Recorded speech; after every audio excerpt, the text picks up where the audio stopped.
releases that come out in April. April is a big book new release month. So I have quite a few anticipated reads that I am so excited to get to.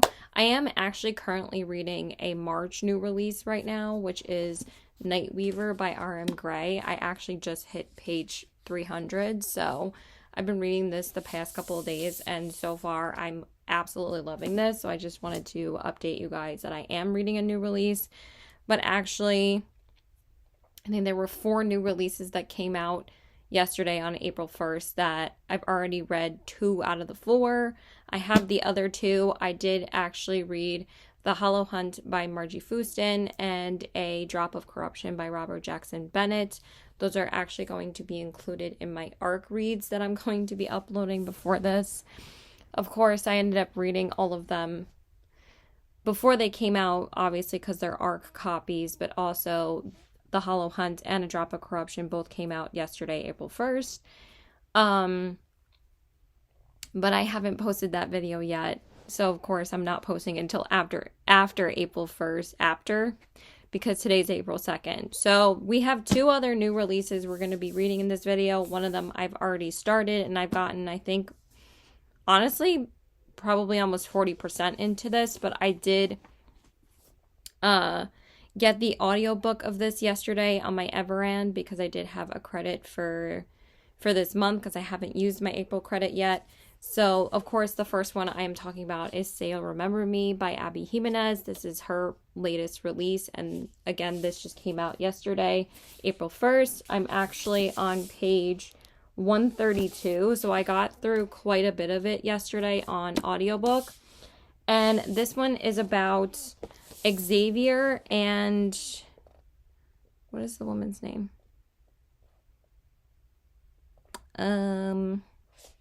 Samantha. Oh my god, how do I forget that? That's my sister's name. So yeah, I just picked the physical copy up today at a brand new Barnes & Noble that literally just opened in my town, and I knew I wanted to pick this up from there. And also I really wanted the Barnes & Noble exclusive edition because it has these really beautiful end papers. It says everything starts with you. And then it says on the back and ends with you. So I feel like that this is going to rip my heart out. So basically it says there might be such a thing as a perfect guy, but Xavier Rush comes disastrously close. A gorgeous veterinarian giving Greek god vibes, all while cuddling a tiny kitten. Immediately, yes. That is until Xavier opens his mouth and proves that even sculpted gods can say the absolute wrong thing. Of course, there's nothing Samantha loves more than proving an asshole wrong. Unless, of course, he can admit he made a mistake. But after one incredible and seemingly endless date, possibly the best in living history, Samantha is forced to admit the truth. And her family is in crisis, and any kind of relationship would be impossible. Samantha begs Xavier to forget her, to remember their night together as a perfect moment, as crushing as that may be. Only no amount of distance or time is nearly enough to forget that there is something between them. And the only thing better than one single perfect memory is to make a life and even a love worth remembering. So far it's been absolutely adorable with the one night that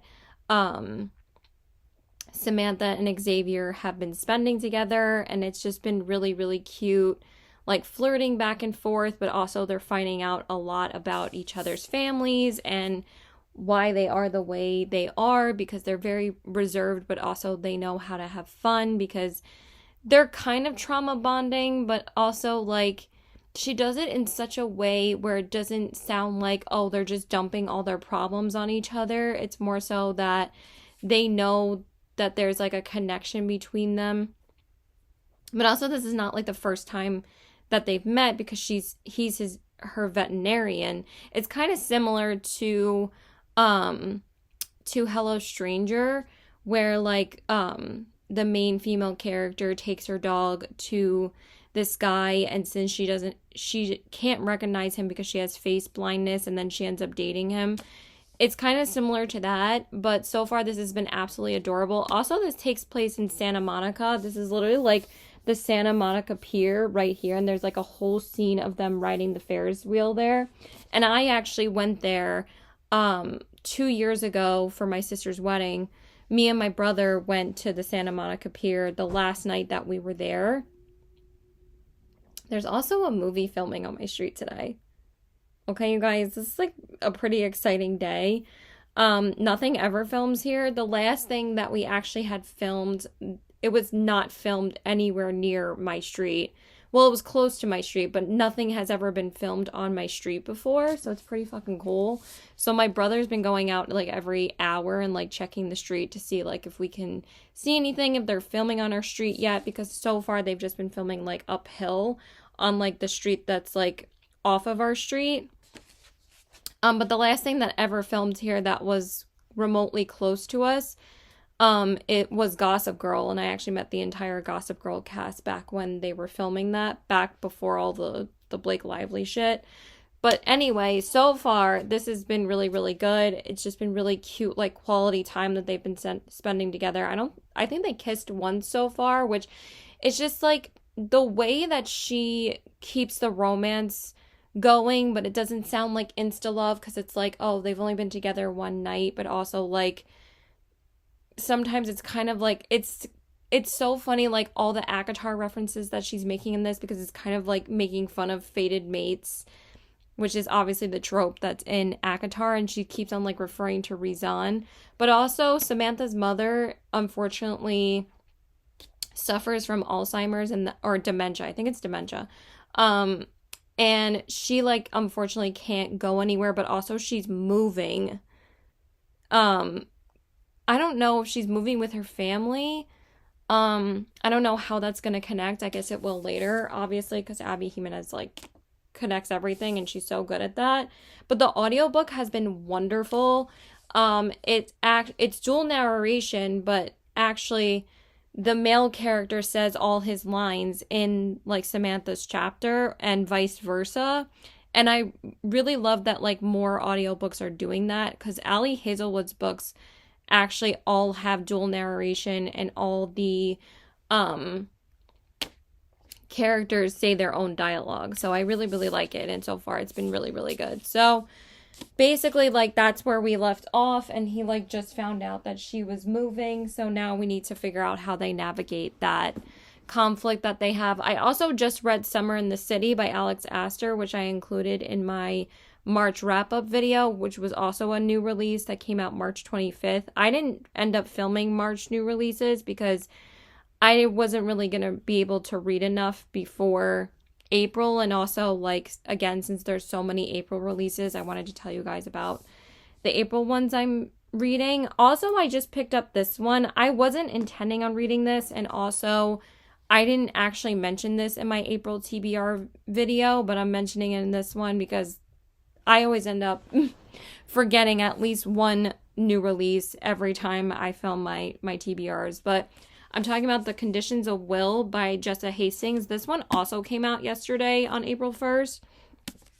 And I picked it up at my Barnes & Noble today. Also, the back cover is stunning.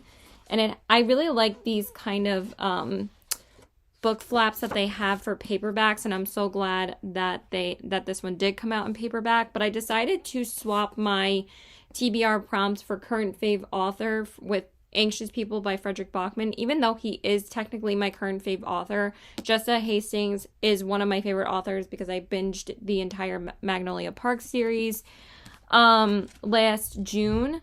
But also people were kind of like curious as to why Jessa Hastings was starting a new series when the Magnolia Park series is also not even finished yet.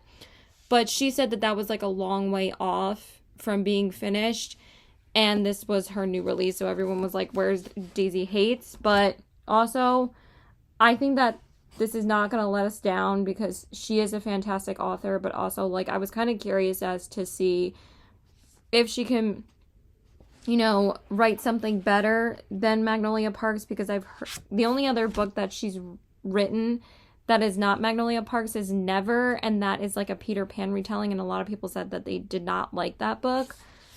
But this one sounded really good. So it says, I can't remember the last time I couldn't get a handle on myself and my emotions, but the lid is slipping.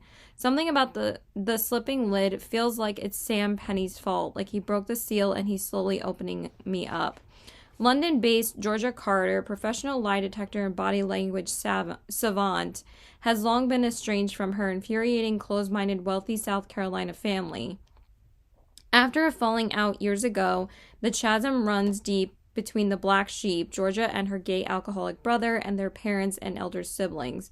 But when their father dies suddenly, this is going to be so sad, I bet, Georgia returns to the States for the funeral, where she comes face to face with Sam Penny, her brother's AA sponsor. Amid the tensions, dramas, and revelations of the family reunion, Georgia and Sam are instantly drawn to each other. Why is everybody named Sam and Samantha? And the last thing Georgia wants to do is hurt the only family she's ever really had. When their father's will reveals a surprising bequest to the mysterious stranger, Georgia's ability to read people becomes crucial in unraveling her father's hidden past. The delicate balance within the family teeters, and secrets, both old and new, threaten to push them beyond the breaking point. There are only so many cracks a damaged family can take before it shatters. So I think I'm going to read this right after I'm done with Say Remember Me, so then I can knock out the new releases. And then I have 2 other new releases that I'm going to be reading, because I'm going to tell you guys the ones that come out on April 8th. So they both come out literally like 6 days from now. So that should give me enough time to finish Say Remember Me and The Conditions of Will. And then I'm probably just going to jump right into the next 2 new releases. I'm probably just going to talk about these 4, because I don't know if I'm going to include the other one, but I'll tell you guys which one I am. This is probably the one I'm the most excited for besides Say Remember Me, and that is Encantra by Kaylee Smith. This is the sequel to Phantasma. I'm so beyond excited for this. You best believe I'm reading this on release day. I'm not going to read anything about the synopsis because I really wanted to go into this blindly. But I do know it does center around a different couple from the first book. And a lot of people said that, you know, the trials in this are like way different from the first book. So I literally cannot wait. And then, of course, the second one I'm going to be reading, I'm not going to be reading this one on release day because I'm going to be reading Encantra, but they both come out on the same day. But I'm going to be reading this right after Encantra. And that is Fearless by Lauren Roberts. Obviously, I'm going to be reading this book. It's the 3rd book in the Powerless trilogy. Again, I'm not going to be reading anything, but you guys know it does center around Peyton and Kai. But also, like, the synopsis is very vague. So it just says, Peyton and Kai are reunited but face a terrible decision in the thrilling conclusion to the Powerless trilogy. Peyton Gray and Kai Azar return to the kingdom of Ilia, and Peyton has a life-altering choice to make. Whatever she decides will determine her fate and the fate of those around her forever. In the ultimate battle of love and loyalty, who wins? So, very exciting releases. I just wanted to mention the other 2. Again, I'm not sure if I'm going to be including these in this video, but we do have another very exciting new release that I'm very excited for, even though I didn't really love the This Woven Kingdom trilogy by Tahereh Mafi. We do have the new spin-off book that comes out in the Shatter Me series, which is Watch Me.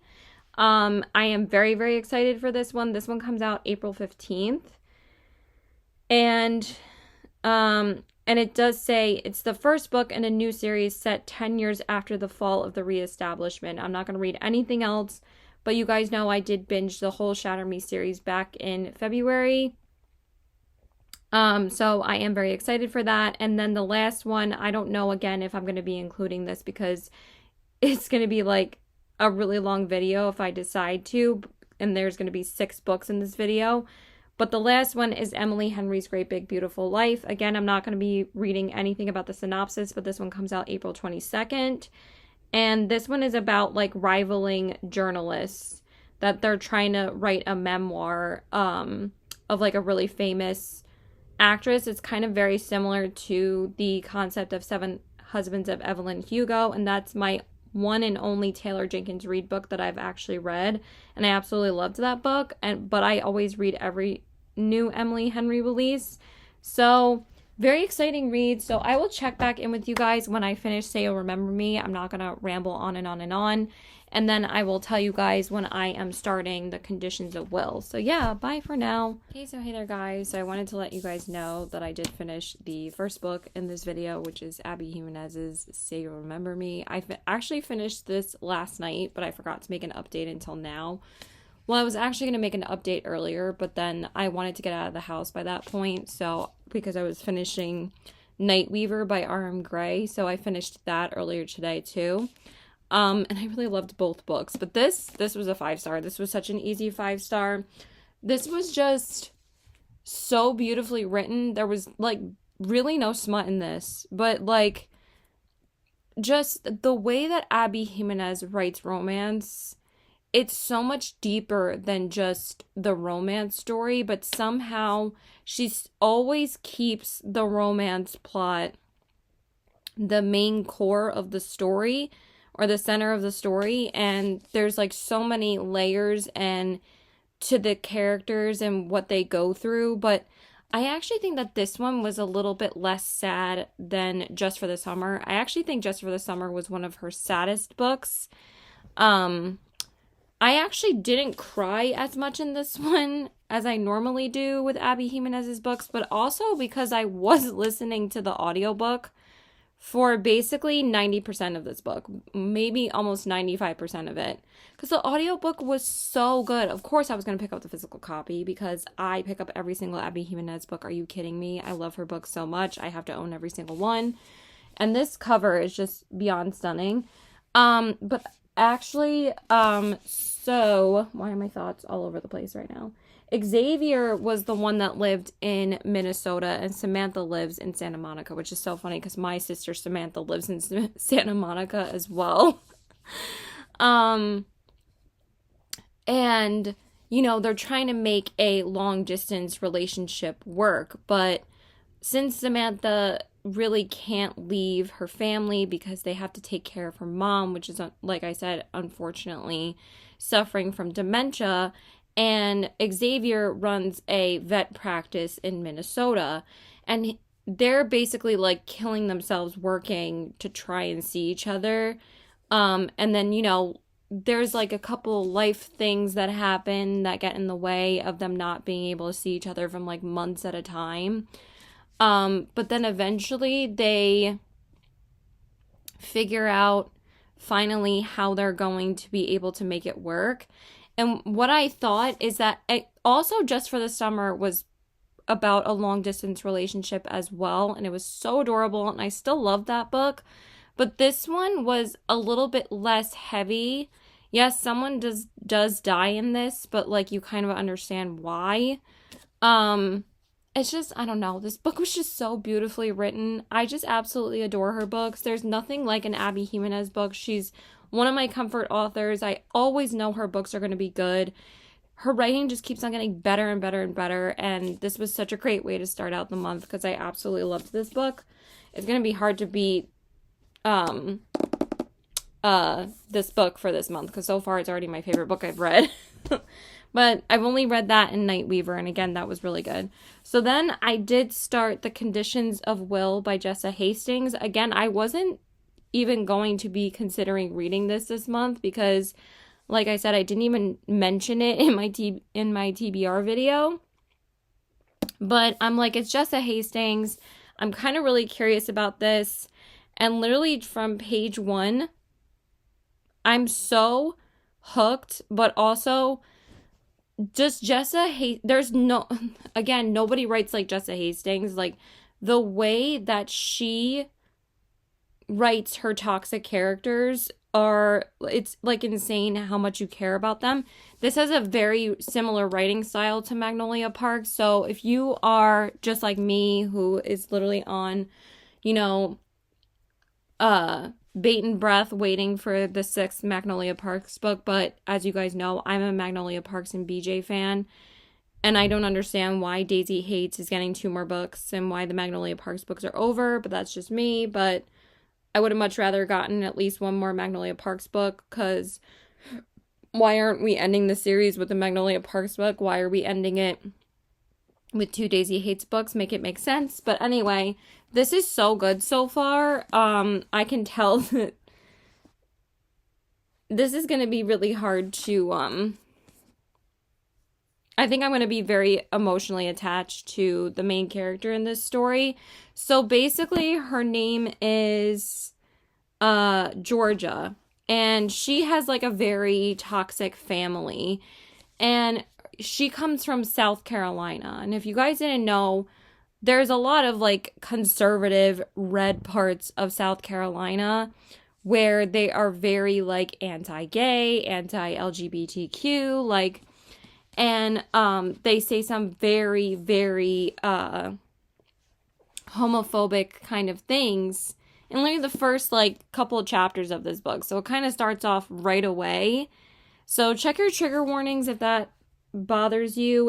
It does bother me, but since it's taking place in Southern California, Carolina, it doesn't really bother me as much because that's what else would I expect? But there's just some crazy parts of this book already, and I'm just like, my jaw has been on the floor, and I'm only on page 43, and this is just crazy. Also, her dad just passed away. Like, literally, you find out in, like, the first chapter, like, page 5. And she has to go to South Carolina to attend a funeral. But she hasn't lived in South Carolina for forever. She actually lives in London, and she has to go to America. And she even makes, like, a whole, like, passage about, like, Trumpsters and basically saying, like, we define ourselves as Americans by the political party we follow, and she thinks that that's kind of weird. And it's like, yeah, that is kind of fucking weird, because it's like, that doesn't define who we are as a person. Yes, our values will probably line up with who we voted for, but that doesn't mean it completely defines us. I mean, it's just like, because people are so extreme about it right now is what's crazy. And yeah, so far this has been really good, but also, like, when she attends the funeral, she obviously has to see her family, she has to see her toxic mother, and her mother basically, like, tries to blame her for leaving them, when basically her mother, like, told her, like, she needs to leave, and it was basically all her fault that she left. But she's trying to blame her, like, because it was just a crazy scene where it's like, she says to her, like, when she was allowed to come back. And I'm like, what? like she should need permission to, like, come back and see her family. Like, it's crazy. But I already took some, like, crazy passage pictures. What was it? Was it here? It's crazy. Like, some of these lines, like, nobody writes dialogue like Jessa Hastings, or like super uncomfortable dialogue, and you feel like uncomfortable right along with the main character. And also, she is writing very similar to how she wrote Magnolia Parks, where you're very in the main character's head, and she always makes asides to, like, the reader, like, kind of breaks the fourth wall quite a few times. And she'll say, like, right, or I'm not sure, but we'll find out. You know, she says, like, stuff like that, and I fucking love that kind of writing style. Let's see if I can find it. But so far, this is probably going to be another 5-star, because I absolutely adore her writing, but also I'm already liking the writing style of this more so than the Daisy Hates book. So, I can't find where it says it, but there's this one part that says, her mother asks her, "Are you still living with that?" My mother drops her voice so as to, oh my god, wait, hold on. Let me see if I can find it in here. It's literally page 40. This is so ridiculous. So she says, oh my god. Are you still living with that? My mother drops her voice so as not to summon more of them. Lesbian. And it says, Debbie and Mom trade ominous looks. I try not to smirk at their despair. Yes, my mother rolls her eyes a little and sighs. You live with a lesbian? Savannah asked pleasantly, kind of the same way someone might say, oh, you live with a doctor? Pure interest. I tilt my head to clarify. Well, she's bisexual. Are you a bisexual? She asks. Oliver chokes on his sparkling water and my mother drops her fork, as though the mere thought of having 2 children on the LGBTQ spectrum might kill her dead on the spot. I give her a big smile. No, I wish. And then Debbie says, you wish? Debbie blinks. What in tarnation are you talking about? Well, it's just that when you're bi, the world is your sexual oyster. Plus, my housemate is super hot, and my joke does not go down well with my mother, so I purse my lips and change tactics. I was joking. I'm so happy with my sexual orientation. And then she cuts her off. And then they try to change the subject, and they're like, oh, so London, you've been there for a while, right? It's just, like, crazy, right? And there's some, like, beautiful quotes for, Say You'll Remember Me that I posted on my Goodreads review, but I'll read like a couple of them. This one says, because if you were my wife, and you would be the world. Everything starts with you and ends with you. Anything else is just the stuff that happens in the middle.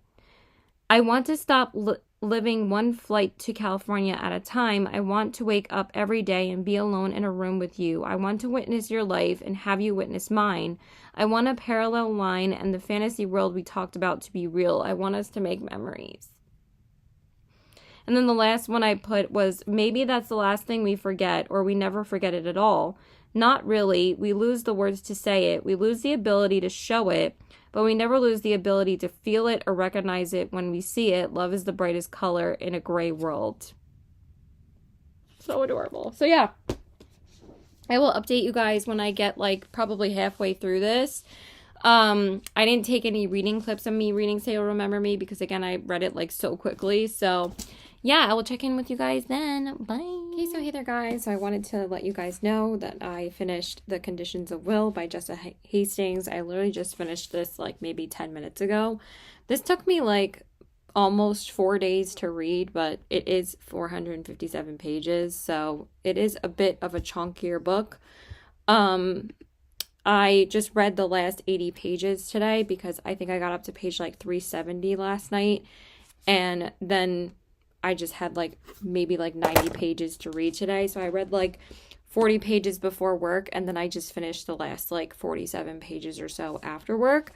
And this was really good. I actually really enjoyed this. I actually think I started it on the night of the 2nd or maybe the 3rd. So it took me like 3.5 days to finish this book, not even 4 days, but because I was reading it for the whole day yesterday and the whole day the day before. I started it that night though, like probably, I think it was the 3rd. I started it the night of the 3rd and I finished it before I got into bed tonight. So yeah, so it took me about 3.5 days. And her writing does read very quickly. I really liked this. I didn't love it as much as Magnolia Parks because I think Magnolia Parks is still her best work, but she hasn't really written much besides that and this book, so, and Never, but everybody says that Never is not that good. But I really like this. I think I would give it a 4.25 out of 5 stars. I thought it was going to be a 4.5. I even thought that this was going to be a 5-star, but it was a 4.25 because it was really good. The last like 50 pages was a little bit cray, but I almost kind of wanted something even more to happen, like something more crazy and toxic, but I really, really enjoyed the main character of this book, Georgia.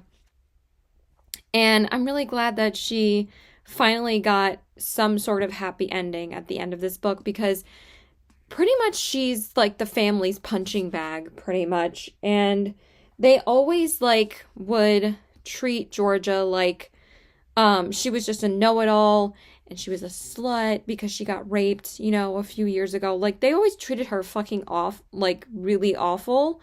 So, even worse than her brother, who's gay, in South Carolina, they honestly, like, did more to protect him than to protect Georgia. when her father was alive. And then, they find out, way more. Obviously, people always find out more about somebody when they die than when they're alive, I feel like, because, like, they're not there anymore to be able to defend their secrets and what they're trying to cover up. Because her father, even though, honestly, the father was kind of a piece of shit, to be honest. But, like, basically, the siblings always have, like, this debate on whether or not, like, they should be helping their grieving mother, because her mother always, treated her like shit as well, because she thought that she just slept with her her sister's boyfriend on purpose, and then she like agreed with her sister that she was a whore, and it's just like such awful things. But it was just a really, really interesting read, and I definitely enjoyed this. So yeah, that's all I really have to say. I don't really want to say anymore because it's going to be a little bit spoilery, but incredibly toxic family. But I'm glad that she ended up connecting with the one person that you would least expect her to take care of her. And then finally in the end, like, some of her other siblings, um ended up being on her side, and all she's ever done is, like, basically love her siblings, and she never really got, like, the same love back from them, because, like, even though she's gone through, like, so much with her family, that's always, like, what happens, is that, like, you still want them to care about you because you still end up caring about them.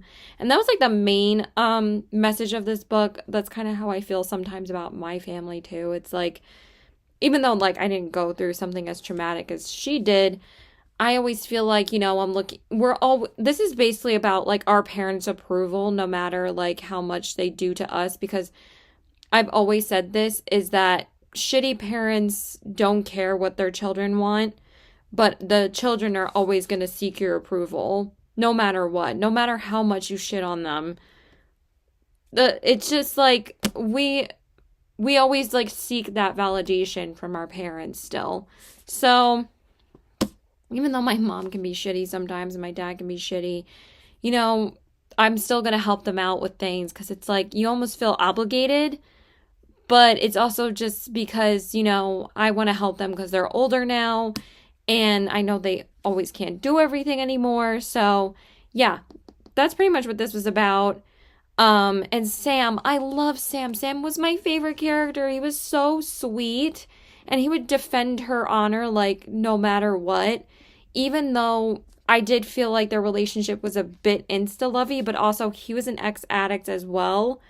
So, but he just said, like, he was in love with her from the first time he saw her, and it was just, like, so sweet on how much he took her side and defended her with her family. And I think that's what really helped her family see that she's not an evil person. And then they saw, like, who, like, actually the evil person really was in this story. So yeah, it was good. I really liked it. So yeah, that's pretty much it for now. I do want to film a haul soon of, like, all the books I've picked up recently, but I'm not going to be able to start Encantra right now because it doesn't come out until the 8th.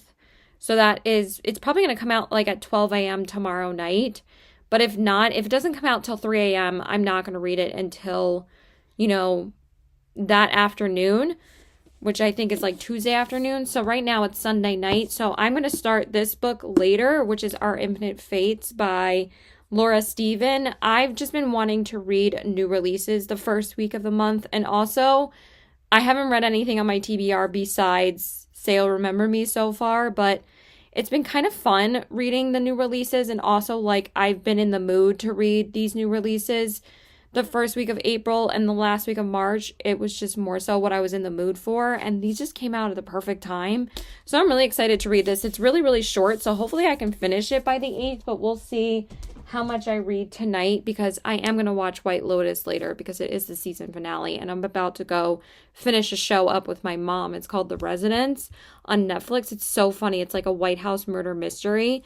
So we're going to go watch that. So I will check in with you guys when I start Encantra.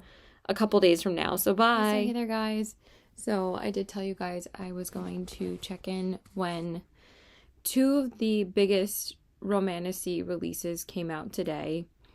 And as you guys know, this one was the one I was the most excited for. So, Encantra by Kaylee Smith came out today.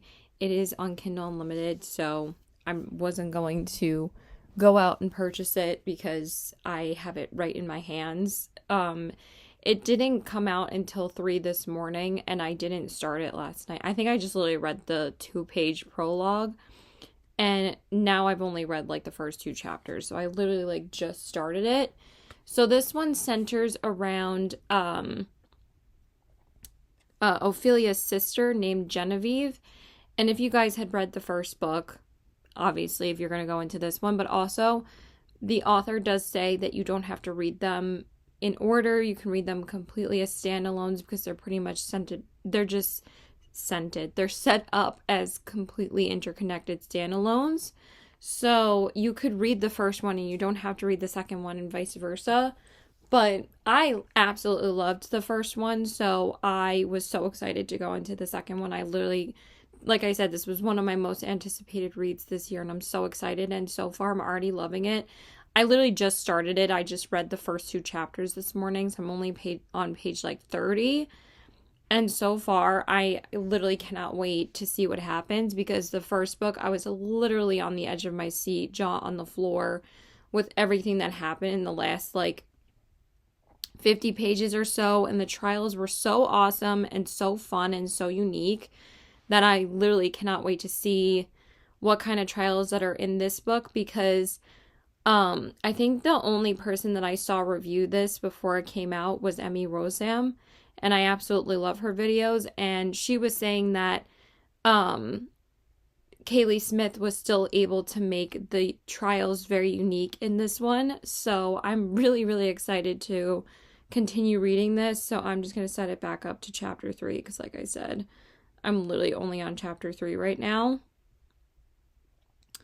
And then the other very highly anticipated romantasy read. Sorry,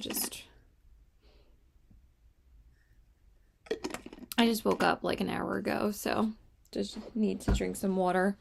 And then the other most anticipated release, which a lot of people were anticipating this book, and I cannot believe that this series is going to be over after we finish this, but that is obviously Fearless.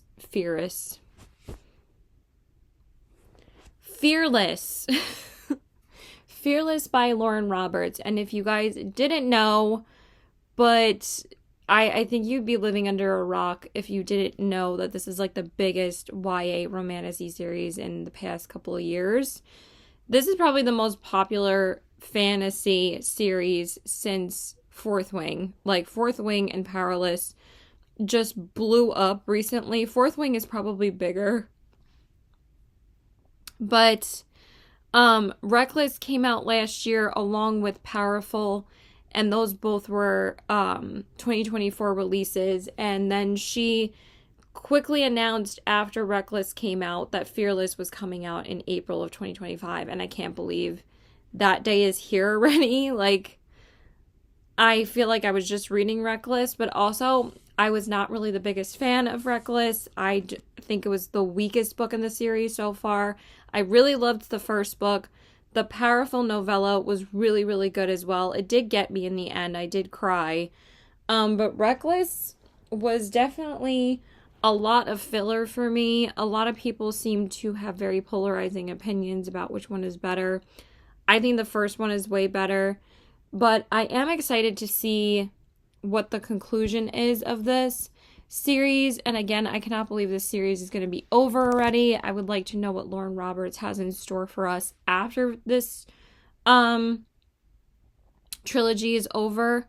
But I'm very, very excited to see what happens in this. I was not going to pick up a physical copy of this. I just purchased it on Kindle because I don't own any physical copies of these books. I just usually end up purchasing them on Kindle because the font of the first book, literally, I could not stand. Like, it was so small and the spacing was annoying that I'm like, no. I was like, I literally ended up returning the physical book, and I just ended up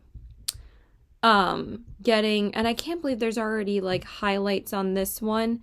And the same thing with Enchantra, Encantra, however the fuck you say it. That from people already reading these, but you know, since Enchantra's on Kindle Unlimited, it's not as surprising, but literally everyone's reading Fearless right now, so I'm so excited to read both of these books. I've been looking forward to these since they got released, announced, I mean, so it's gonna be a fun time. It's gonna be a fun time.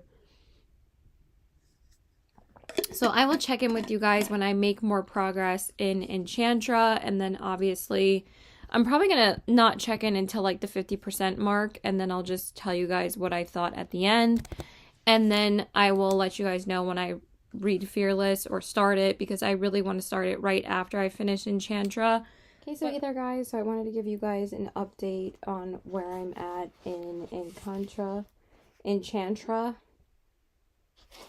Let's try again. Enchantra by Kaylee Smith. I am absolutely fucking devouring this book, you guys. I don't know what Kaylee Smith puts in her book, because it's like reading like Abby Jimenez or Rebecca Yarros or Sarah J. Maas or Callie Hart. Like, I just don't want to put it down. They're so bingeable, and they're just so much fun. I absolutely loved Phantasma, so I knew I was going to be having a good time with this book. So I'm on page 283, okay? I am 65% into this book. But also, I did actually purchase the audiobook on Audible because, I didn't know this. And Monica Fortner here on YouTube, she told me earlier today, because we were talking about how excited me and her were about Enchantra and Fearless coming out today. But I decided to read Enchantra first, and she's actually reading Fearless first, because she's way more excited for Fearless. I was way more excited for Enchantra. She said that if you actually download the book on Kindle Unlimited, you get the audiobook on Audible for $7.49 every time you download a book on Kindle Unlimited. And if you pay for Kindle Unlimited and you have the book downloaded, you don't even have to start reading it. You get the audiobook for $7.49 on Audible. And I was like, I had no idea. And I was like, that's really good to know. I thought there was like a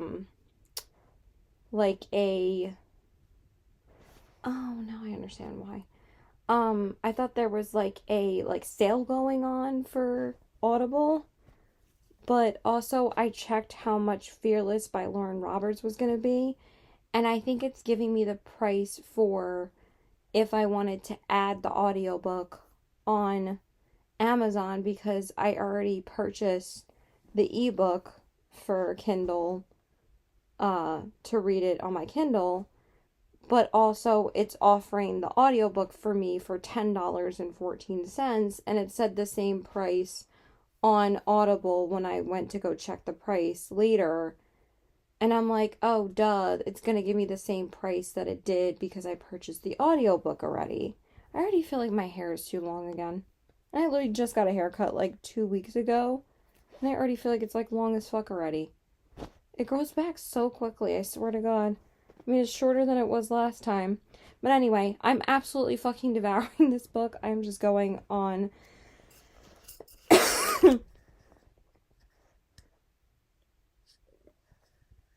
such a tangent right now.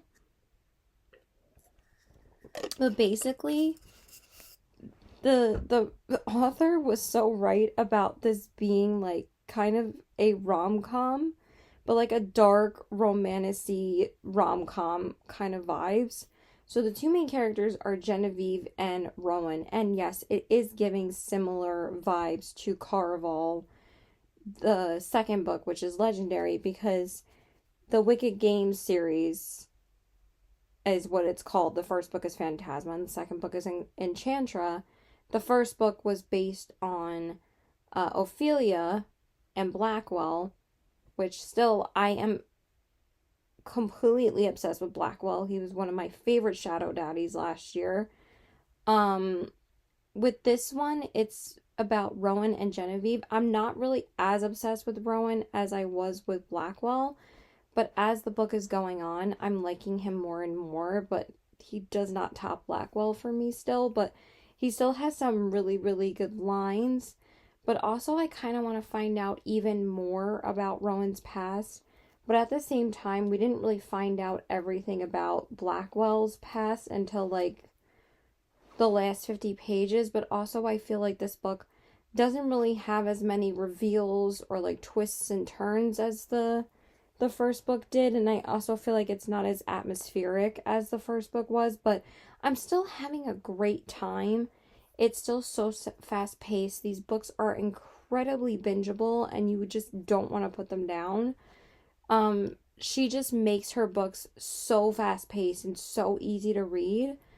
So basically Genevieve happens upon like this house that she is sent to because her mother wanted her to go there, I think after her mother passed away. And it doesn't like pick up right after Phantasma, even though, well, actually I think it did, because Genevieve was actually in the first Wicked Games in Phantasma. So now this is her story in the second book, and this is like a different set of like trials, but it's not really as divided with the trials as it was in Phantasma. Like, they were all divided by the different trials in it. But also, this book can get brutal, but not as brutal as Phantasma. I think because I'm already used to it in Phantasma, because there were some bloody parts in Phantasma. But again, I'm not thinking that this is going to be a 5-star, but I'm thinking this is definitely going to be a very, very high 4.5, almost 4.65, because I am having the best time with this. So basically, Genevieve has to marry one of the members of this family, and basically it starts off in the reverse as like the first book did, because like Ophelia like slowly falls in love with Blackwell throughout the course of the trials, and he like, you know, constantly protects her, and that it's kind of similar in this book as well. But she ends up having to marry Rowan for his protection in the games. And this is more so like protecting against the members of his family, because the members of his family have to play this game like all the time. And that's like, you know, their eternal damnation, you know? So, but I don't think they're in hell. I don't know where they are exactly. I mean, they're in Enchantra, obviously. Phantasma took place in hell. I guess this is another realm in hell. I'm gonna have to look it up.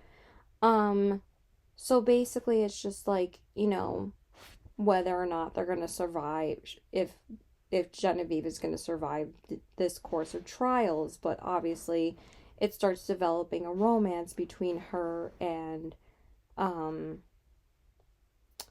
Rowan, but it's their banter is so funny, and he's a lot less serious than Blackwell.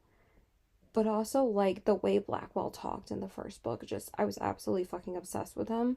With this, like, it's much more of like a rom-com kind of banter between them, and it's actually fucking hysterical. But also, like, he has some lines that are just so hot and sexy that, like, it's just been a time. It's been a time. I'm having a great time, so I will let you guys know when I'm finished with it. I only have 2 hours left in the audiobook, so I am definitely going to finish it maybe before I go out tomorrow, because I am definitely going to read like maybe another like 15% or so before I get ready, and then I probably should be able to just finish the last hour of the audiobook.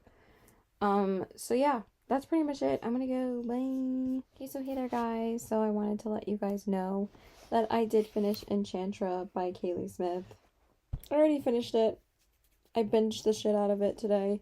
I mean, I was, like I said, almost 70% of the way through when I woke up today, and then I probably read like 10% of it on Kindle, and then I just finished the audiobook because I only had an hour left on the audiobook, but I probably did like half the audiobook and half reading it because I probably read like 150 pages yesterday, and then I probably read like, I think like over 50 pages today, maybe like 60 or 70 pages, and then I read like 30 more pages of Our Infinite Fates. This was so good. This was just so much fun. Like I said, I did not love it as much as Phantasma, but like I said, these are still so much fun. What a great sequel to the first book. I just loved the first book so much. It did feel a little bit repetitive of what the first book was, but what I really liked about this one is that the games were more so like an endless cycle of limbo. And it does take place in hell. I don't know why I thought it was somewhere else. I mean, this is a different realm of hell. Um, and they were kind of hinting, I think, Kaylee was hinting what the third book was going to be titled. They kept on mentioning a realm called Nocturnia. So I'm hoping that's what the third book is going to be called, because that would make sense. And I've seen rumors that it's going to be released in fall of 2025, but it's not on Goodreads. But at the end of this book, there is an announcement saying that book 3 is coming. There's just like no date for it yet, and like no title. So hear more from Kaylee. Says a bonus chapter of Phantasma, but I'm not gonna rate it because I already said I finished it on Goodreads. But yeah, I'm super excited to read more, and I think it's just gonna be a great old time. I really enjoy the way that Kaylee writes. Like I said, it's just a fast-paced, great time. So yeah, I think it's gonna be fun, and I literally can't wait to read it. I thought I returned this already though, but anyway, why is this not working? Sorry. But it was just fun, and if you guys have read Phantasma, I don't really want to give too much away, but basically, it was fun, but I didn't feel like the edge of my seat like twists and turns like I did with Phantasma, and also I didn't fall in love with Blackwell as much as, I mean, I didn't fall in love with Rowan as much as I fell in love with Blackwell. But I think you did discover what Blackwell's real name was in this book. I'm not going to say what it is because that's a spoiler. But what else was I gonna say? I'm just tired. But it was really good. I'm giving it a 4.5 stars. It was still a great time. I really have not read a bad book in this video yet. All of them have been 4.25 or above, so honestly, I'm having the time of my life. So, I'm going to be starting Fearless the 11th. I'm going to finish Our Infinite Fates today instead because I really do want to finish that book. I've been absolutely loving it. But I am going to start Fearless on Friday. I was thinking about getting the audiobook, but it went back up to $13, which doesn't make any sense. So, but I'm thinking about getting the audiobook, just because, yeah, even though this says there's only 5 hours left in this book, I don't think that is accurate. I thought this was 520 pages. Let me see what it says for about this book. Hold on. I don't think it's only 5 hours. Why can't I find about this book? Am I like dumb right now? I'm just so tired, you guys. No. No. No. No. Mother effer. God almighty. How do I press the wrong button like 5 million times? No, that is not it either. No, that is not it either. Get it together, girl. Where is about this book? Am I tripping? Am I straight up tripping right now? It's literally right here. Wow. Brain glitch. No, it says 12 hours. Okay. Why did it say 5? I don't know. Sometimes Kindle likes to. Yeah. Now it says 11 hours. Okay. So hopefully I'll be able to finish this by Saturday. I'm just going to binge it all day Saturday because Saturday's Passover. So that should give me plenty of time to read this book. But I really do want to read Our Infinite Fates tomorrow. And also, since I got my Spotify listening hours back, I really want to listen to the audiobook. I already started listening to it tonight because I just got them back. So yeah. But it was still really, really good. Oh, the way that the games worked in this is that basically Rowan's family pretty much like kill each other for eternity, and you know, they have to watch each other die constantly. And also like Rowan's mother seems to suffer a worse fate than the rest of the family, but I wish that they would have described why she was. Because the father is the one that like punishes all the siblings for like eternal damnation. So you must have to wonder what the fuck they did when they were alive. I kind of wish that, you know, she went into like some of the some of Rowan's siblings like backstory. That would have been like really cool. Maybe we'll get more of that in the third book. Maybe we'll get more of Ophelia and Genevieve in the third book. I don't know who the third book is going to be based around. I don't even know if it's going to be based around Ophelia or Genevieve, but it would be cool if it was more about Blackwell or more about Rowan and their past. I think that would be really fucking cool. So maybe if it's called Nocturnia, maybe we'll get that in that book. That would be really cool. So yeah, I really loved it. It was great. So I will check back in with you guys when I have started Fearless. So bye. Okay, so hey there guys. I wanted to let you guys know that I did start Fearless by Lauren Roberts tonight. I did finish Our Infinite Fates earlier, so I finally got to start this tonight. I'm on page 67, so I'm only 12% in at the current moment. This book, I feel like it's going to take me a little bit of a hot minute to read, though, but I'm going to try and read up to page 100 tonight. That's only another, like, 30-something pages, so... And, by the way, I'm wearing this wrap right now because it's fucking freezing right now, okay? It's, like, 30-something degrees, I think. What is up with, like, these super cold temperatures? Okay, apparently we're getting another perspective in this. But also, we're not really getting Kit's perspective in this book. We're only getting Peyton and Kai's, and then the epilogue is Kit's perspective, which I thought that was gonna happen. It's kind of like similar to like Fourth Wing, where it's all Violet and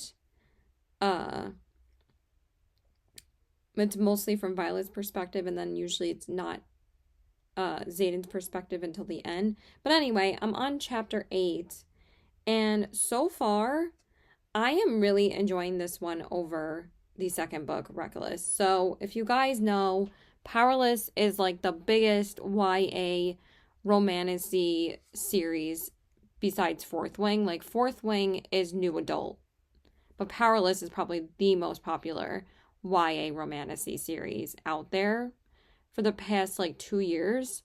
So I read Powerless back in last March of 2024. And then I read Powerful and Reckless as soon as they came out, because Powerful, I think, was coming out in April. So I read it in April. It was super short read. I think it was the first book I read in April. And then, which is the novella. And then the second book, Reckless, came out last July. And I just read that as soon as it came out. And I didn't really love the second book. I really liked Powerless and Powerful. I gave Powerless a 5 stars. I absolutely loved that book. So this is really reminding me of the writing from the first book. And honestly, I think that this writing is a step up from Reckless. Like for me, I've always known that Lauren Roberts is a good writer. I actually really do enjoy the way that she writes. It's very lyrical, it's very fast paced, it's very easy to read, but she makes, you fall in love with Peyton and Kai pretty much. I absolutely adore Peyton and Kai. I love them. But she really, really makes you fall in love with her characters. So, yeah, I'm 12% in right now, but I feel like this book is going to take me a minute because it's almost 600 pages, okay? It's long. But this is definitely the longest out of the three. I do think that the second book is the weakest in the series. I think that she should have made Powerful and Reckless one book. Then I feel like it would have been a lot better. I understand why Powerful was a novella though, but I feel like if we would have gotten Adina's perspective in Reckless, or like a little bit of like flashbacks to what was happening there, but we're getting flashbacks of what happened from Powerful in this book. We didn't get it as much in Reckless, even though it had just happened. And I can't really say too much about this because it's going to spoil a lot. Honestly, if you haven't read this series by now, I'm sorry, but yeah, I wanted to read this pretty much right after I finished Enchantra, but I really wanted to finish our Infinite Fates this afternoon. I literally finished it in like 2 hours. I binged the shit out of it. I had like 100 pages left, and it was amazing. I rated that book 5 stars. I loved it. So yeah, like I said, I am not reading a bad book yet this month, and all I've read is new releases so far. Because there's literally 10 million new releases coming out in April and May. But I'm just reading all the ones that were really on my radar this month, which are 5 new releases. It's still 5 new releases, like the same as January. So, and I really wanted to come back and do another new release vlog because I didn't do that in February. I don't know why, because like I said, I wasn't going to read that many new releases in February, but I caught up with a few that I didn't read in March. And I read all the February releases that I wanted to read because I just read new releases the last week of February. So, but I'm not really reading that much of my TBR. Also, I've been going through a lot behind the scenes. I don't really want to say it right now. But I think that I've just wanted to read new releases just to catch up with them. But pretty much the new releases that are coming out are the things that I've just been in the mood to read. And honestly, I'm really thinking about just mood reading for a while. It's not like I'm not going to read my TBR, but also like I did put quite a few romances on my TBR this month. But I'd rather read romantasy. I mean, I did read Sail Remember Me and I read Summer in the City, which were both romances, but honestly, they were amazing. But I might want to take a break from, just romances in general, because romantasy is a little bit different because it's still much more escapist than regular romance. So I'm not really sure. I am thinking about reading Done and Dusted though after I finish Fearless, just so I can have a super quick palate cleanser, and then I'm gonna read Watch Me because I'm probably gonna have like 2 days in between because I'm hoping to finish this by Saturday night, but I do have to work all day tomorrow, so I don't know how much I'm going to get rid of this. I think I'm gonna get the audiobook though, because this is a long ass book, and if I don't get the audiobook, I'm not gonna finish it by Saturday night. So I'm hoping that I do, so then Sunday I can hopefully read Done and Dusted. I am hanging out with my best friend and his girlfriend on Sunday. We're probably hanging out for most of the day though, so I think Done and Dusted would be perfect, and I don't really want Fearless to be hanging over my head that I haven't finished it yet by day because it's going to piss me off. So it's Thursday night right now. Like I said, I'm only 12% in, so I'm going to get 100 pages in tonight. I should be able to do that easily. So I still would be able to read 100 pages of this today, which is pretty good. And then hopefully tomorrow, I'm hoping to read another 100 pages. I'm going to read some on my break at work, and I guess I probably will get the audiobook. So pretty much I can't really update you or anything that's really happening in this. I just wanted to say that Peyton and Kai are pretty much not being able to be together right now. That's all I can say. And Peyton has suffered a great loss in Powerless and Powerful that she's getting over. But like Reckless was a lot of like enemies to lovers again, but they didn't really stay enemies for that long in the beginning of that book. But in this, they're they need to be apart, but they still love each other. So yeah, that's all I'm going to say. Kit is pretty much king right now, and he's running the show. So pretty much what I can say is that the ordinaries and the elites have always thought that they can't mix their blood with ordinaries, but now since Kit is king, he's kind of like fucking up the establishment, and he's pretty much saying like he wants to unite the kingdoms, and also he doesn't really believe that ordinaries can taint the elite's blood. That's pretty much has been a myth throughout the series and what his father believed. So that's it. That's all I'm going to say. That's not really that spoilery because you find that out in like the first book. So yeah, that's it. So I'm just going to continue reading this. I'll probably just update you guys when I'm halfway through. But so far, I really think, oh yeah, I was going to say this. I really think that Lauren Roberts' writing has really improved in this one. I mean, I'm not saying that I didn't enjoy her writing. In Reckless, I just thought it was the slowest book out of the series so far. But I can tell that this is probably going to break me. Or there's definitely going to be probably some serious death at the end of this. And we'll see if Peyton and Kai can stay together. Okay, that's all I'm going to say. So bye. Hey there, guys. So I have my first big update on reading Fearless by Lauren Roberts. I am on page 332, which is about over halfway through.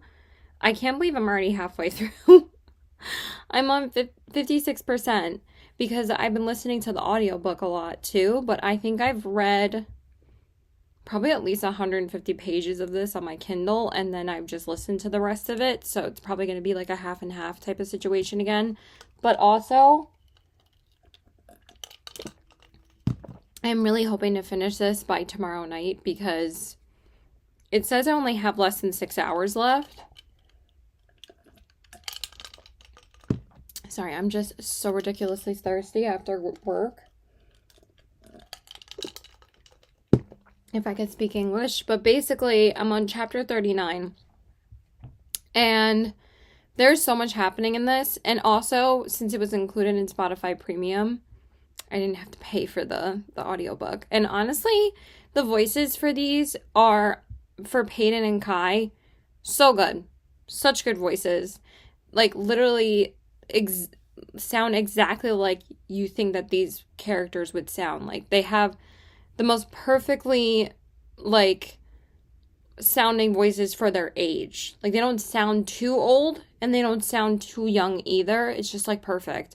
Because sometimes, like, for YA, they pick, like, voices that sound too old, and then it just sounds awkward. So, anyway, there's a shit ton happening in this book. Like I said, I think this is a huge step up from Reckless, and I do think that this is probably Lauren Roberts' best writing yet. I do think that it flows really well. As soon as, like, it's, like, slowing down a little bit, there's, like, something crazy that happens. So, we are finding out a lot about the first king of Ilia. I'm not going to say who it is, but damn. We're also finding out a lot about the first queen as well. And we're also finding out about their heir. That shit was wild. When I found that out, I was like, okay. And we're finding out more about Peyton as well. But I think it's really going to start coming together from this point on, to be honest. And also we got another character back in the story from Powerful that we finally got a little bit more of him, and I'm hoping we see more of him now throughout most of the second half of this book. But I am so ready to get to like 70% on, because people pretty much say the last 100 to 150 pages is pretty much book wild. So that's pretty much, I'm gonna be there soon. It's probably like, I think another 100 pages from now, so maybe I'm not there yet. This book is long. It's almost 600 pages, okay? But like I said, I'm on 332, and honestly, I wouldn't have been that far if I didn't listen to the audiobook. But also, I didn't realize that I got through over 100 pages today, and well, I was listening to a few chapters while I was getting ready for work because, of course, I didn't want to put this book down. I wanted to listen to it, read it any chance that I got. I stayed up too late, of course, last night reading it because I'm crazy. But I really need to start going to bed earlier. Anyway, this is really good. So I'm going to finish this hopefully by tomorrow night. And then the next new release we're going to be going into is Watch Me by Tahira Mafi. I'm going to read Done and Dusted by Lila Sage in between waiting for Watch Me, because Watch Me doesn't come out until the 15th and it's the 11th right now. So like I said, I want to finish this first so I can squeeze in an actual book on my TBR, because I haven't really read any books on my TBR this month except for new releases. So I really want to get into the Ripple Ranch series, so I am going to start this Sunday. And also I found out that the audiobook for that is included in Spotify Premium as well, so I'll be able to listen to that while I'm getting ready, and also back and forth from my best friend's place, because I'm gonna hang out with him and his girlfriend on Sunday. So that'll be nice. Tomorrow's Passover, so the only plans I have tomorrow is to binge the shit out of this book so I can finish it. So that's literally all I'm doing tomorrow. I'm gonna be sat, and all I'm going to be doing is reading Fearless. Like, we got Onyx Storm this year and Fearless. Like, are you fucking kidding me? Like, last year we did not have a Fourth Wing book, and then this year we got Onyx Storm and Fearless. Like, are you serious? When Lauren Roberts had Powerful and Reckless last year, and now she's giving us Fearless. I don't know when her next book is coming out, but apparently there's supposed to be a novella. So there are a bunch of rumors buzzing that this is not the end of the Powerless universe. It's just the end of the main trilogy. So, but I'm so ready to see what happens. Like, this has been the most exciting week of new releases yet, because like I said, we had Abby Jimenez. Y'all know I love her. We had Fearless. We had Enchantra, which I was so excited for. And now we have Watch Me. Like, these are four of my most anticipated reads this year in the past week. So I've been having a time. And like I said, I pretty much have only been in the mood to read these. So I'm going to read Done and Dusted. Then I'm going to read Watch Me. And then I'm probably going to read my book of the month, my book club pick, which is Kiss of the Basilisk. So I'm going to read that.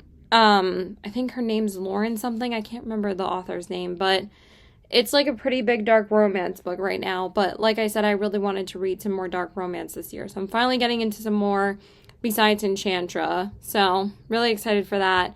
But honestly, I'm debating if I'm just going to read a couple more new releases after that and then read the rest of my TBR the last like week and a half of this month. I think that might be good. So yeah, that's it. Bye. You guys. Miss Lauren Roberts. What the fuck are you doing to us? Miss Lauren. That was literally the most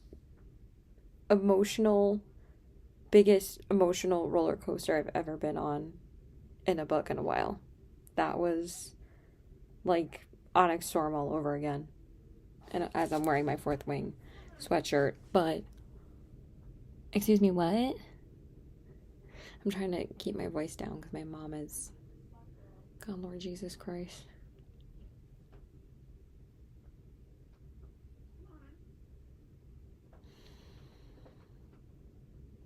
Everything takes a century in this damn house, I swear to God. Sorry. But what the fuck? What the fuck? I was just waiting for her to close her door. I'm 70% of the way through now. Because I could not put this fucking down. Because chapters like 45 through 48, I wanted to throw my Kindle across the fucking bathroom. Because I was in the bathroom, alright? Sat on the toilet. And I was like... I wanted to like literally chuck it across the room. I'm gonna chuck it now because I can throw it on the carpet, but that's literally what I wanted to do. I'm like, girl, what the hell are you doing to us? First, I thought somebody died, and then they didn't really die, and then the person who actually died was even more devastating than the person we thought that died.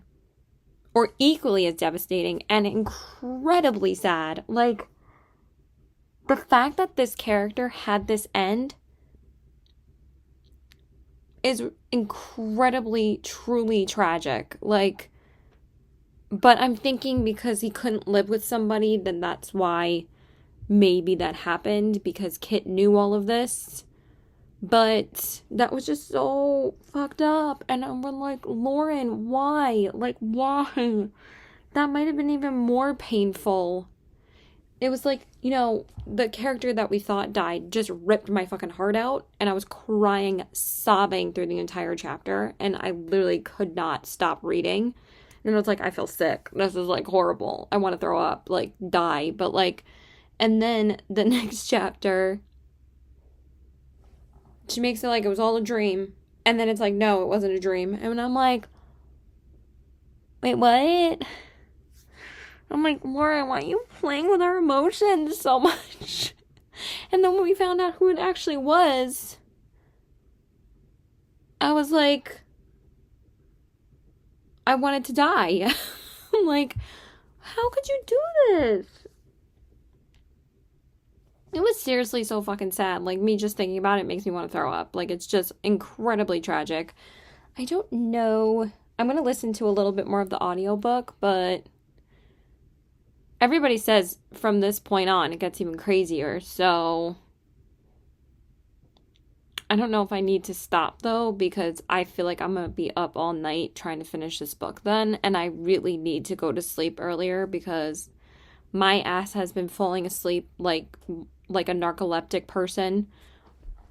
Like, at work today, I was like falling asleep when my coworker was on their break. Thank God nobody was in the store, but damn, this girl is sleep deprived. So I need to get a good amount of sleep tonight, or actually sleep, because I haven't slept in like the past couple of days. I really haven't gotten good sleep in like a month. So insomnia for the win. It's fantastic. I highly do not recommend it. So, let me just grab my Kindle because it's bothering me that it's over there, but girl,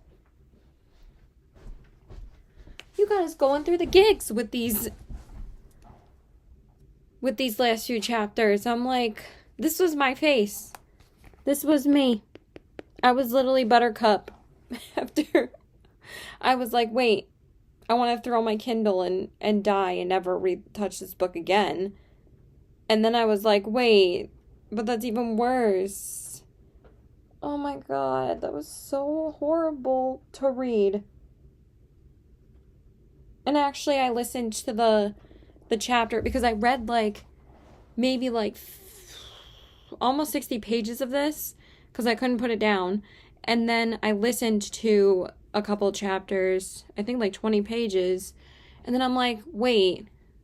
So I just read like 80 more pages of it right now. And I was like, wait, what? Like, if you're reading this book right now, please let me know. No one's going to comment because nobody watches my videos. But it just makes me feel better if I express my reactions to these highly anticipated new releases in these videos. But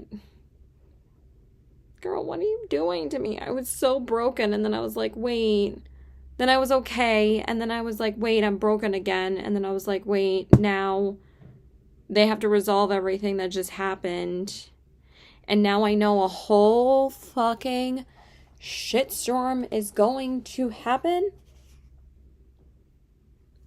Oh my god, I might just make this a fearless reading vlog. I might not even include it in this because I feel like it needs its own vlog.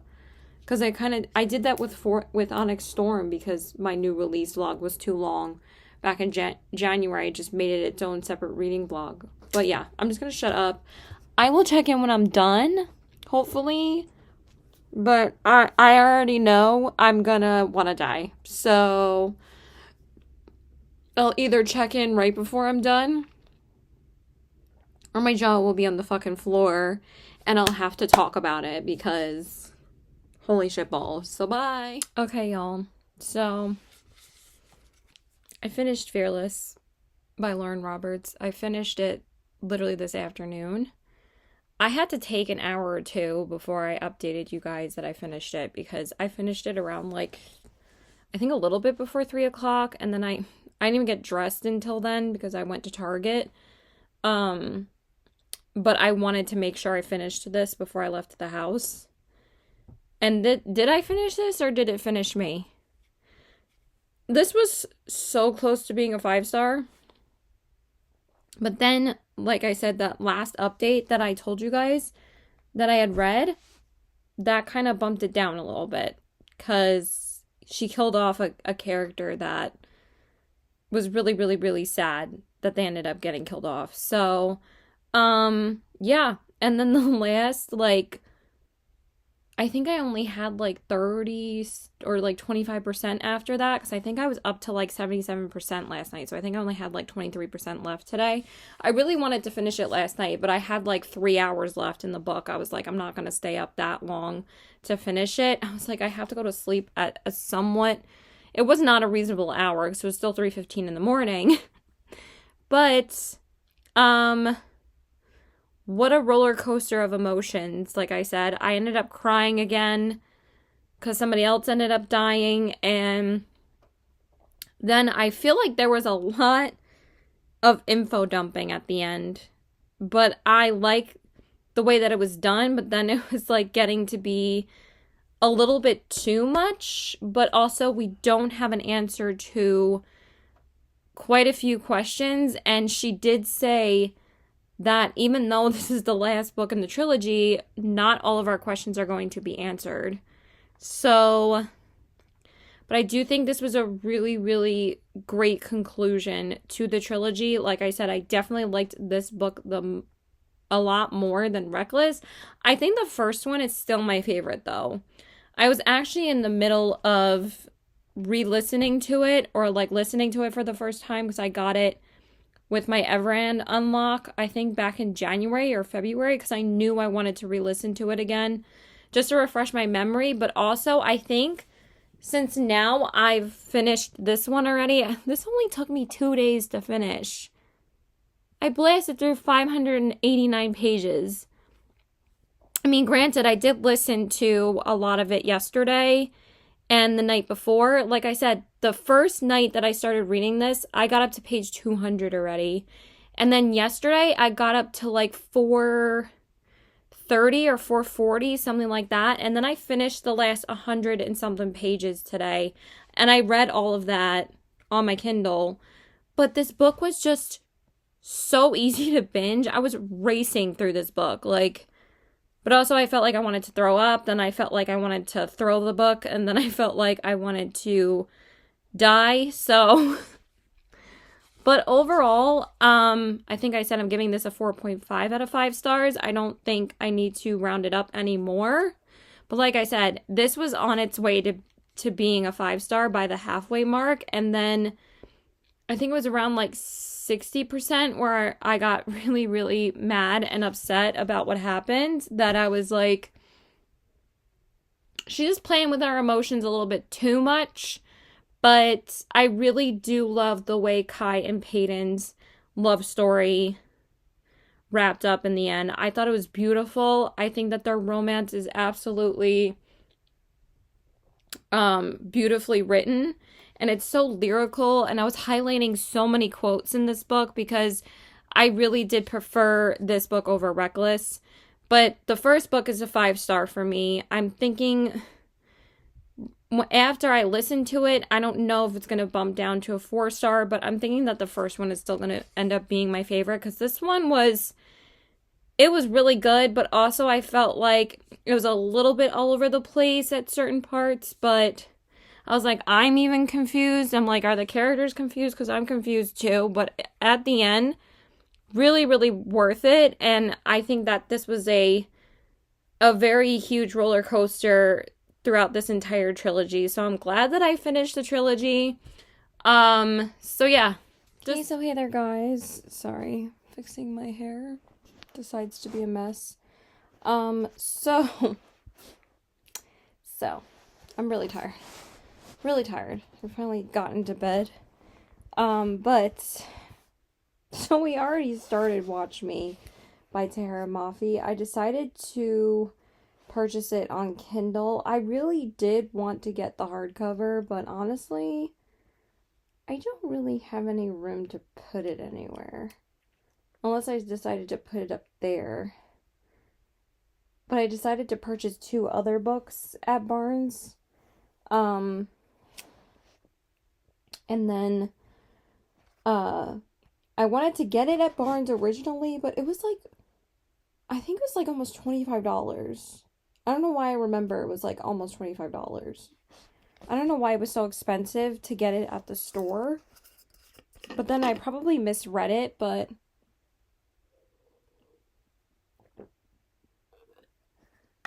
it says on their website it's $21 or $21.99. So I guess I should have gotten it with my rewards and my 10% off, but honestly, it was going to be way cheaper at Target. They ended up being out of it because me and my best friend went to Barnes & Noble because he hadn't been to the new one that opened near me yet, so I wanted to take him there.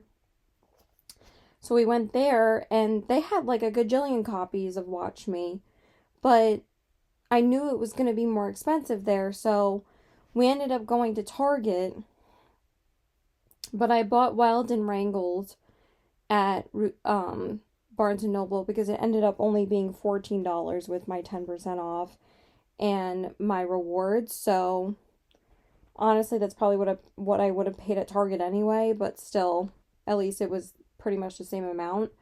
And also it had an exclusive chapter at the end, so I wanted to get it at Barnes & Noble. And then I also bought Watermoon. So I bought that because I've been wanting to get that for a while. I keep on eyeing it every time I'm there. And then I wanted to get Watch Me, but I was like, I'll just go get it at Target. But it was sold out at Target, so I just ended up purchasing it on Kindle. I honestly really don't need to get it. I might wait till it comes out in paperback like a year from now, but since I purchased it on Kindle, I really was trying to, purchased it on Kindle. I was really trying to get it on Libby. But, like, I don't know how people are so damn fast getting books on Libby. I checked at midnight, I checked at 3 a.m., I checked at 8 a.m., and at 8 a.m. it still wasn't available on Libby. So, I guess it's between, like, 8 and 10 a.m. I feel like my phone just does not tell me when something's, like, newly available at the library. And then, of course, like, everyone already had it checked out. And I'm like, how does this happen within an hour or two when every time I checked, it wasn't available? So anyway, I am flying through this, you guys. Every time, I need to be a little bit quieter because it's like 2 a.m. Every time I read one of the Shatter Me books, I fly through them. Literally, they are so fast-paced. And this series is so much better written than the This Woven Kingdom series. This Woven Kingdom series, it was like watching paint dry. Like, honestly, so boring. But reading this series, it's so much more fast-paced, and I literally fly through these books. I'm on page 221. I also did get the audiobook from Audible. But I'm 64% of the way through already, and I started this today. Today. And I also read the last Shatter Me novella before I read this, because I kind of wanted just a little bit more setup into getting back into Shatter Me again, but also since I never read the last book, the last novella, I mean, because I only read the first two novellas because from what I had Googled on, what I had searched up on Reddit was that people said that only the first two novellas are worth reading and the other ones really aren't. But I kind of just wanted a bit of like setup to get back into Shatter Me. I already knew I was going to jump right back into it because like I said, I knew that it was going to be super fast paced. I was a little bit nervous because I was like, heard this Woven Kingdom series is newer than the Shatter Me series. The Shatter Me series is way older. I think it came out like back in like the early 2010s, like 2013, 2014. So I do think that her writing has gotten, I don't know. Because jumping back into this again, it's the writing that I'm used to from Tara Mafi. Fast paced, bingeable, and fun. It's just, I'm having a great time. But with this Woman Kingdom, it was like the complete opposite. I felt like I was reading two different authors. I'm like, how are these like so much different? And I'm not saying like writing doesn't get better and different over time because it should evolve as you know, an author publishes more books. But I don't know what it was with that series that I could not connect with any of the characters in that series, and I just did not care about the plot. And the plot has literally left my mind after I read those back in March, that I wish I would have read the Hunger Games series over this Woman Kingdom so I could have been ready to read Sunrise on the Reaping, which my Libby Holt's going to come through in a couple of weeks for that, and I could have read that in a new releases video, but it's fine. So anyway, we're reading Watch Me. I'm on page 221. So basically it's about this girl named Rosabelle and James. The guy's name is James, which James is Warner and Adam's younger brother in the Shatter Me series. So I love that we're getting James's story as he's older, because this is 10 years after the events of the Shatter Me series. So this is the first book in a new Shatter Me series, which is called The New Republic. And people say that you don't necessarily have to read the Shatter Me series in order to read this book. But honestly, I would recommend that you do read the Shatter Me series. I know it's long, but honestly, you fly through them. They take like no time to read. Like sometimes, as soon as I start reading these books, I'm like, oh, I started it and I finished it already? Because I only have less than 2.5 hours left in the Kindle version already. And I have less than 2 hours left in the audiobook too. But anyway, so Rosabelle has basically been tortured by the reestablishment to have her basically assassinate people. And she's assigned to kill James. But they have to decidedly work together because Rosabelle hates the reestablishment, but she has to work for them in order to stay alive, pretty much. And that's pretty much what's going on right now. There's not really that much to the story. It's just like, just everything, something's always constantly happening. I mean, we're getting a little bit stagnant right now, but also we're 64% of the way through, so I'm wondering like how things are going to wrap up already, because we're already like very far into the book already. But I know that it's probably going to come together in the end. Like it's probably going to have basically the same formula as the Shatter Me books, where it starts off with a bang, then it gets a little bit stagnant in the middle because everybody's like, and we see Kenji again, and we see Warner again, and we see Juliet again, and we see Adam again, and it's just like seeing all of them again gave me such nostalgic vibes.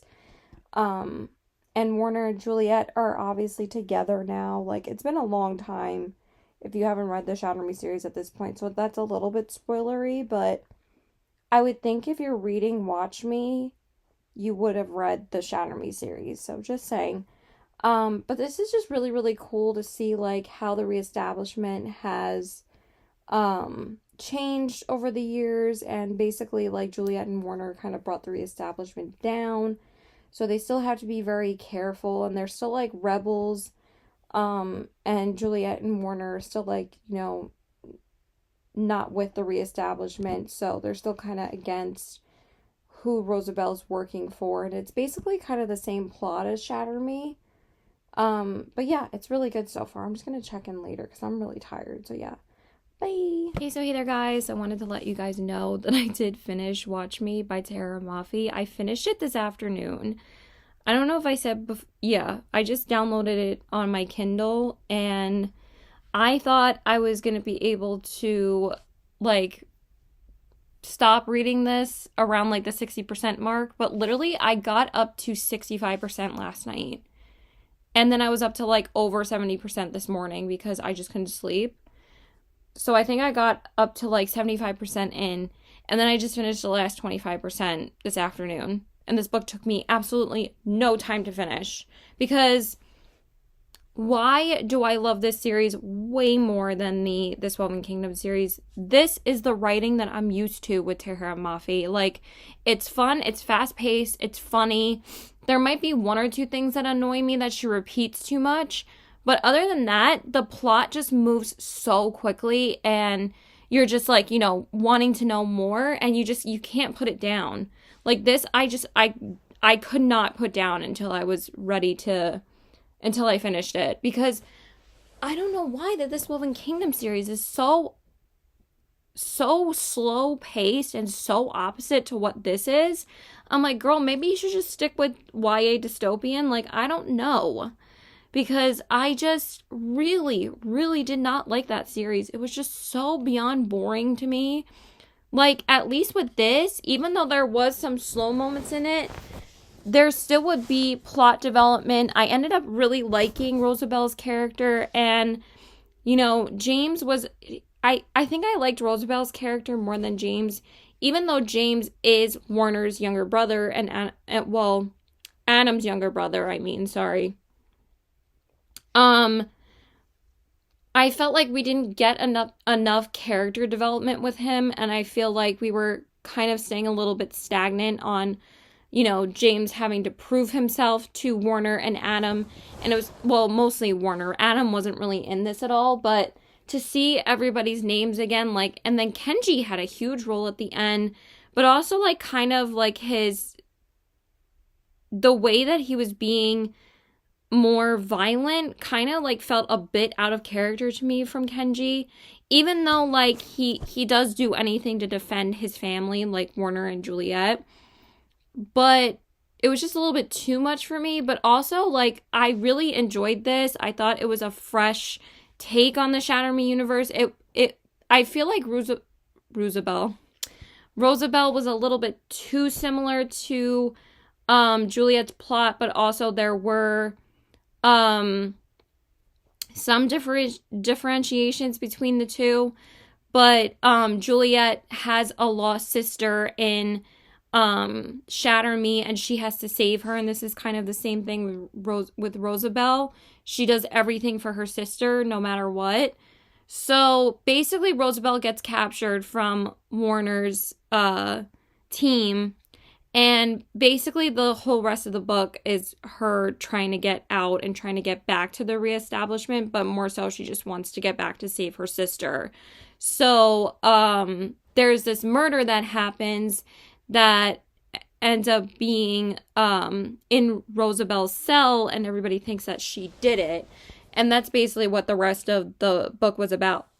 But it moved very, very fast, and I think this is a really good setup for this new series in the Shatter Me universe, and I don't think I'm ever going to get tired of these books, to be honest, regardless if they're not. I thought that this was better than Imagine Me, to be honest, because even though, like, she kind of made it a bit she made it kind of the same formula as the Shatter Me books. Like each Shatter Me book had like its own formula where it would like start off really strong, really fast, throw you right into the action. Then like the middle got a little bit slow and like everybody was like la la la and like talking and being like, hey, what's up, bro? Like I haven't seen you in a while. Like that's how I felt like this book was in the middle. And then it really picks up at the end because I'm like, because around like the 75% mark, I think I said this yesterday, I was like, how is this going to wrap up? Because I feel like we're finally getting some bit of Rosabelle's and James's like feelings for each other. And I really love how she wrote about their growing of feelings for each other. I thought that was beautifully written. And I really liked that part of the, even though like they didn't kiss once, but they are still kind of enemies by the end of the book. So I really like how she did that. Like they were never really lovers, but they were growing their affection for each other, but also they don't know if either of them can trust each other still. So I thought that was a great contribution to both of their plots.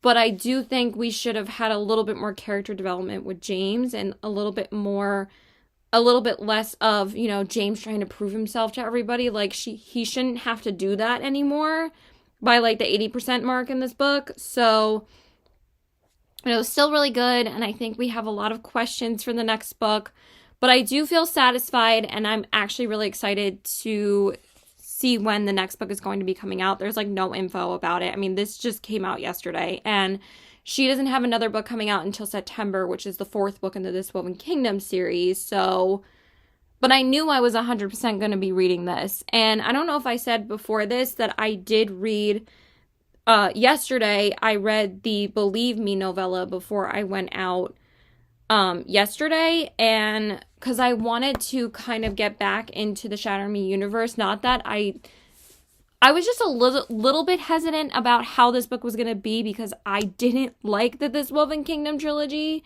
So I was a little bit nervous about it, but it definitely did not disappoint. So I'm giving it a 4.25 out of 5 stars. It would have been a little bit higher if, like I said, the middle part was a little bit slow and repetitive. But other than that, I had a great time with it. There was some great action in the first like 25 to 30%. And then, like, you know, again, Rosabelle's story was very interesting. So, yeah, that's it. Bye. And I will pick up this again when Great Big Beautiful Life comes out. So, I'm hoping to finish at least 2 more books because I picked up A Demon's Guide to Wooing a Witch. So, that should only take me, like, 2 days to finish. But the next book I'm going to read is Kiss of the Basilisk. That's probably going to take me 3 days. So, I wanted to read that right before Great Big Beautiful Life comes out. So, yeah. I should be able to read at least 2 more books before it comes out. So yeah, that's it. Bye. So hey there, guys. So I'm deciding to end this video here because I actually did start reading Great Big Beautiful Life by Emily Henry, and I'm like 70% of the way through already. And I started it yesterday on release day. But I'm going to save that for highly anticipated spring romances, and I'm going to include 2 other books that I'm going to read in that video. So I'm just gonna end this video here. I also think that this video is just way too long at this point, but we read, you know, 5 out of this. Well, actually we read a lot of April romances releases this month because I was able to read The Hollow Hunt and A Drop of Corruption before April because I got the arcs of them. And like I said, if I wasn't able to get those arcs, I would have still been reading these new releases because new releases are wild, I swear. There's just so many coming out. So out of the ones that we read in this video, we read Say You'll Remember Me, The Conditions of Will, Enchantra, Fearless, and was that it? Did we only read 4 books? Really? Oh, and Watch Me. So let's just go through my ratings and which ones I loved the most and which ones I didn't love the most. But I honestly did not read a bad book in this video. These books were so good. Honestly, like some of the best books that I've read late, new release wise. I read so many good new releases this month. And honestly, the Great Big Beautiful Life is on track to being a great book too because I'm loving it. So yeah. So I don't even know how I would rank these because some of them are like the same rating. But I think I would say number 5 is The Conditions of Will, even though it's not a bad book. I gave it a 4.25 out of 5 stars by Jessa Hastings. I would just say it wouldn't be something that I would pick up over the other books if it was released later in the month. I would definitely go for the other books instead of this one because this one was not even on my TBR for this month, and then I decided to read it and I really, really liked it. Jessa Hastings just is, like I said, the queen of toxic characters and flawed human beings. So, yeah, I just love how imperfect her characters are. Okay, number 4 is Watch Me by Tahira Mafi. I really liked this book so much. I also gave it a 4.25 stars. This is just, like I said, the writing that I'm used to with Tahira Mafi. It's fast-paced, it's fun, it's action-packed. There's never a dull moment. I mean, there was a little bit slow moments, like I said, in the middle, but honestly, nothing compared to the This Woven Kingdom series. I just really don't vibe with that series, and I don't know why the writing styles are so vastly different when she just gets her point across in Shatter Me, and I just enjoy the books so much more. They're just so much more fun, and I'm really, really excited for the next book in the series. I don't know when the hell that's coming out because we don't know, but I'm definitely really, really excited for it. Okay, and then number 3, I would say Enchantra by Kaylee Smith, which is crazy because I thought I was going to rank this one even higher than Fearless, but Enchantra was really good. It was so entertaining. It was so much fun. I had such a blast. I think I said I gave it a 4.5 stars. But I did not love it as much as the first book, but I still really enjoyed it. It was still really fun. I just love reading some fun fantasy sometimes, even though there are some dark moments in these books. They're just such a great time. So I really, really enjoy this series, and I'm so excited for the third one. I think it's coming out in the fall or winter time from what I saw on Goodreads, but there are supposed to be 2 more installments in the Wicked Games series. So books 3 and 4. So very, very excited for those. And I will definitely be 100% reading them as soon as they come out. I can't wait. And then number 2 is Fearless by Lauren Roberts. I also gave that a 4.5 stars. I was getting the 5-star feelings with this book, and that's why it's ranked higher than Enchantra. And like I said before, the only reason why it was not 5 stars is because there was like 2 things that happened in this book that really, really upset me and really pissed me off. But other than that, I think that this is so much better than Reckless, and I think Lauren Roberts wrote this book to play with people's emotions and to get people frustrated and to get people thinking and theorizing on what's going to happen next in this, because she did say that this is not really the end. Like, it's the end of the trilogy, but it is not the end of the Powerless universe. So I'm very, very excited to see what's coming, and I'm definitely going to read it. I definitely think this was her most improved writing yet, and I'm so glad. I didn't even say this when I was reading it because I was so freaking distracted because I was literally ready to like throw my Kindle and like was crying my eyes out, and then I got angry and pissed and frustrated. Like, there was so many emotions that I felt for this book, I swear to God. But I forgot to say, she barely said the word sticky buns in this book. I mean, she said it a couple times, but honestly not half as much as she said it in the first 3 books. Like, it was just so overused. Like, yes, Peyton, we understand that you and Adina loved sticky buns and you grew up on sticky buns and that's why you guys bonded, because the sticky bond. But I'm like, girl, stop. Like, stop. So I'm so excited that she didn't really overuse it. And there were a couple of things that were a little repetitive, but honestly, nothing that was annoying. And I just really thought her writing flowed so well. Like, I did not want to put this book down. The same thing with Enchantra. The same thing with Watch Me. Like, I had to finish them. Like, I just didn't want to stop, and they were all just so good, and that's how I know that these books were great, because, like I said, I haven't really read a bad book this month. I've been reading some really, really good books. And then, of course, my number one is Abby Jimenez, Say You'll Remember Me. She's my queen. She's my queen of romance. I just absolutely adore her writing. So this one, obviously, was our only 5-star in this video. And I just loved it. I loved Samantha and Xavier's relationship. I just loved how much Xavier cared for Samantha and vice versa. And their romance was just so freaking beautiful, even though they didn't really spend that much time together when the romance developed, because they only had spent one night together and they had such strong feelings for each other that they wanted to keep it going. But since it was long distance, they couldn't really do much about it. So they didn't want to keep it going because they didn't want to hurt each other.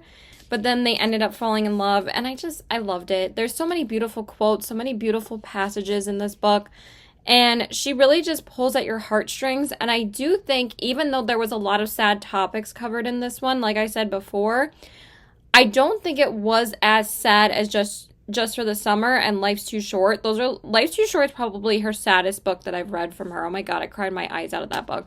I didn't really cry so much in this one, also because I did listen to the audiobook for the majority of this. I literally only read 30 pages physically. When I thought I was going to be able to read more of this, I literally was like 85% into this book already by the time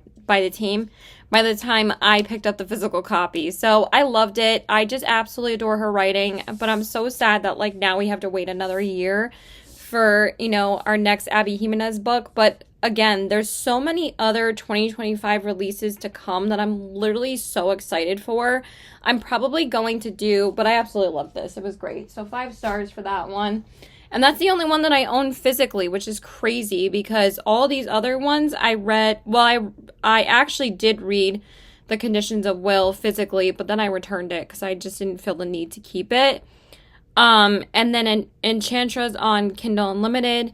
Fearless I bought on Kindle because I don't buy the physical books of those. The font drives me crazy. The only other one I was going to buy physically was Watch Me, but my Target was sold out of it and it was just too expensive at Barnes. Like, I could not justify spending $25 on a YA special edition. Like, I just thought that was crazy.